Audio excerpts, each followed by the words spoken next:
Well, welcome to Southeast Ohio Solar Haven once again. Yeah, I'm out here working on this. As you can see, there's the box all wired up, but I'm working on the AC side, which I got coming in right here on this pipe and going out to this LBL. And it's going to go up. Already pre-bent for my angle. I'm going to come across there and right inside, down. Of course, inside the building. I'll bring it inside the building there. But this is how I'm doing it. Yeah, been working on this for about an hour and a half right now. Just trying to get everything nice and neat and nice and set there. Now, this I've already glued ends. This piece here is already set in, sealed in. And I just kind of piece this together. I did get my network cable pulled through there. The only issue I had was that I came up short on my electric wire, so I hate to splice. They don't like you to splice, but I looked at it and said, well, I'm not really going to be using a lot of power. I shouldn't see no more than 15 amps on this circuit anyway coming out here, if that, maybe 10 if I'm lucky. But yeah, I just wanted to show you how I was doing that. I come up out of the pipe with my video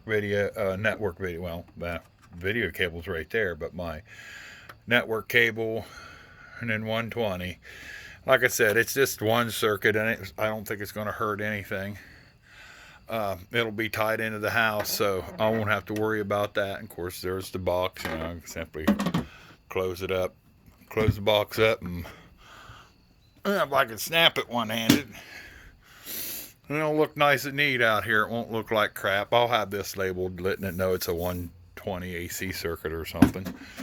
But yeah, that's what I was doing here this evening.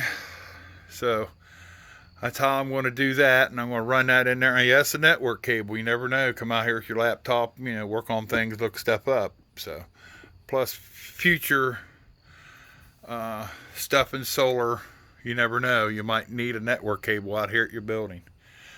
So, yep, that's what's going on here. I haven't burned any more on the stump yet because it's been extremely dry around here, and I'm stepping on the leaves and they're crunching. Most of the leaves fell off this tree the past couple of days, so it's looking mighty fine there on that stump. I'll have to get a couple nights burning on it and they'll be gone probably. I need to let that fester overnight when I get it good and hot. I put it out early, and if I just let it sit there and let the coals burn down, it'd have been flatter. But that's it for this evening. I thought I'd give you guys a little update on what I'm doing. Just a little short story video, I guess. And this is what our sunsets look like. It's kind of later on, but yeah, got a nice, pretty sunset. Alright, click like and subscribe once again. You'll only hurt once, I'm telling you. And thanks for subscribing. I'm out here, guys and gals.